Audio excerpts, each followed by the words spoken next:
عند ظهور بالسجد برمضان 7 ظهوروች እንደሰገድ ተደርጎ ይጻፍልሃል درجات رمضان تلك درجان ያለው سادسا سدستኛ باب خاص للصائمين ለጾመኞች ለየት ያለ በር አላህ ጀነት ውስጥ አዘጋጅቷል عن سهل رضي الله عنه عن النبي صلى الله عليه واله وسلم قال نبياتችን ምን አሉ ان في الجنه بابا يقال له الريان جنت ውስጥ አንድ በር አለ ስሙ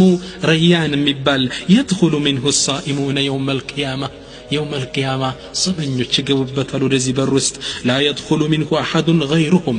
ሌላ ማንም አይገባም ከነሱ ውጭ يوم القيامه كالله في تسبسبوا يترالوا يقالوا من يبالال اين الصائمون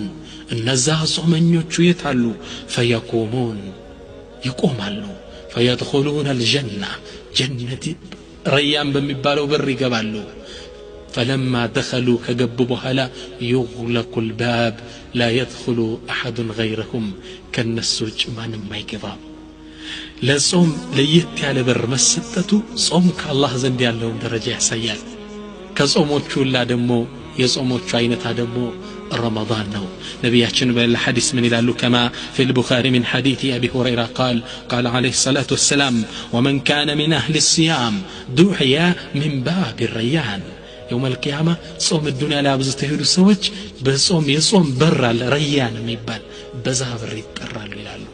ለሱ ለየት ያለ በር መዘጋጀቱ ለየት ያለ ደረጃ እንዳለው ያሳያል